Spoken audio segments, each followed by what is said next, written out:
देखिए question number 11, a TV tower stand vertically on the bank, यानी एक TV tower है वो एक नदी के किनारे या नदी के तट पर वर्टिकली खड़ा हुआ है, ठीक है, from a point on the other bank directly opposite. अब हम उसके जस्ट अपोजिट दूसरे तट पर एक पॉइंट ले रहे हैं, the angle of elevation of the top of the tower, और दूसरे तट से हम जब उस टावर को देखते हैं तो आपका कितना, जो टीवी टावर को देख रहे हैं दूसरे पॉइंट से यानी दूसरे किनारे से, ठीक है, दूसरे तट से हम देख रहे हैं उसके टॉप को, तो वो एंगल कितने का बना रहा है, 60 डिग्री का एंगल बना रहा है, ठीक है, from another point 20 metre away. अब उसी लाइन में from this point on the line joining this point of the foot of the tower, ठीक है, द एंगल ऑफ एलिवेशन, ठीक है। तो देखिए अब हमने यहाँ टावर ले लिया, इसी के अपोजिट हमने जो पॉइंट लिया था जहां से आपका 60 डिग्री का एंगल बन रहा था, उसी के हम 20 मीटर अवे, यानी ये सभी एक ही सीध में है, यानी एक ही लाइन में है, ठीक है, दोनों पॉइंट, तो 20 मीटर अवे इस पॉइंट से हम कितना चले, 20 मीटर आगे चले, ठीक है, 20 metre away from this point on the line joining, यानी ये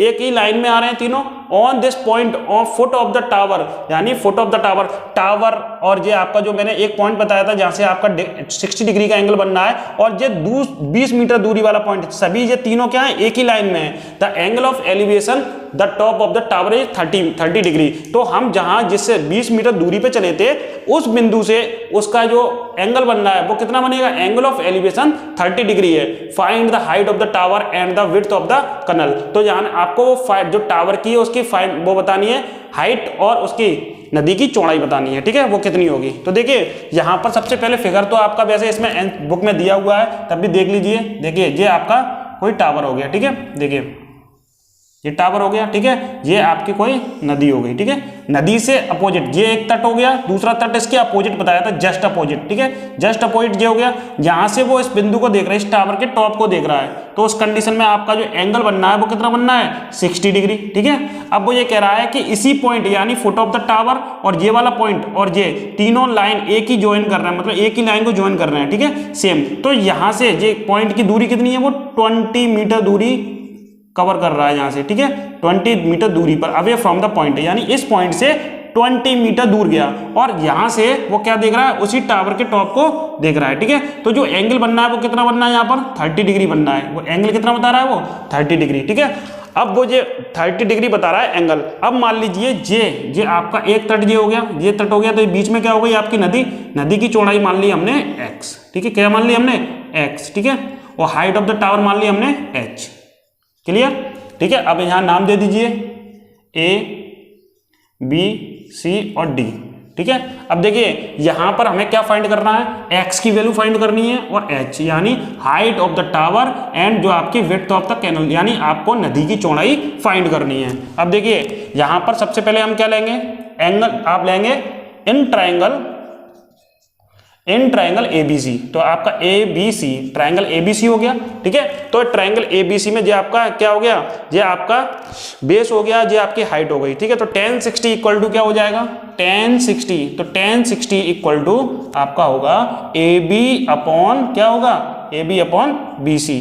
तो tan 60 की वैल्यू कितनी होती है, tan 60 की वैल्यू होती है √3 इक्वल टू कितना हो जाएगा, AB हो गया H और ये हो गया आपका x, ठीक है। अब देखिए यहां से यहां तक यानी 20 मीटर दूरी पर, और ये आपकी 20 मीटर दूरी जो हमने पॉइंट लिया था, और ये आपकी नदी की चौड़ाई, और ये यानी आपका जो टावर से ये दूरी कितनी होगी आपकी 20 + x, ठीक है, यहां तक की दूरी पूरी हो जाएगी 20 + x। तो यहां से हम क्या निकालेंगे, √3x इक्वल टू h, इसको मान लीजिए इक्वेशन नंबर फर्स्ट, ठीक है। अब हम क्या लेंगे, इन ट्रायंगल, क्या लेंगे, in triangle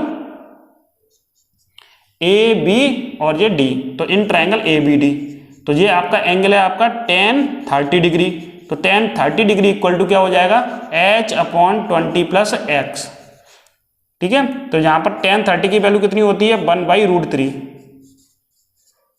equal to H upon 20 + x, ठीक है।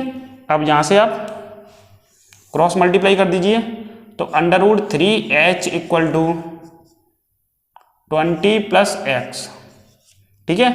अब यहां से आप h की वैल्यू लगा सकते हो या x की लगा दीजिए। अगर हम यहां पर h की वैल्यू लगाएंगे √3x, कितनी लगाएंगे, h equal to equation number second का नाम दे दीजिए, h इक्वल टू कितना होगा, √3x, put in equation second, ठीक है। ठीक है, सेकंड इक्वेशन। अब देखिए √3h है तो h की जगह हमने क्या रख दी यहाँ पर, h की जगह रख दिया √3x इक्वल टू 20 + x। तो ये कितना आ गया, जो हो गया आपका 3x और जो हो गया 20 + x। तो देखिए यहाँ से हम क्या करेंगे, 3x जहाँ पर x को ट्रांसफर करेंगे प्लस में है, इधर ट्रांसफर करेंगे साइन चेंज हो जाएगा माइनस का, माइनस इक्वल टू 20। तो ये कितना हो गया 2x और एक का कितना हो गया 20।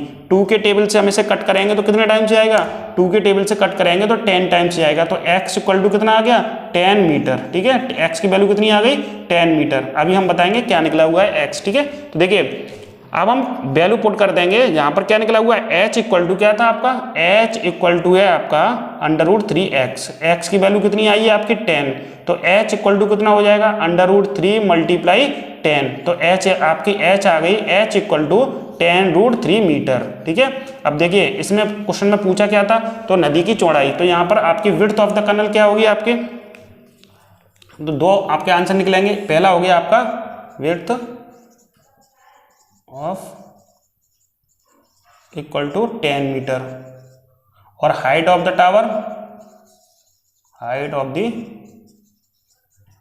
टावर इक्वल टू कितना हो जाएगा, टावर की हाइट होगी 10√3 मीटर।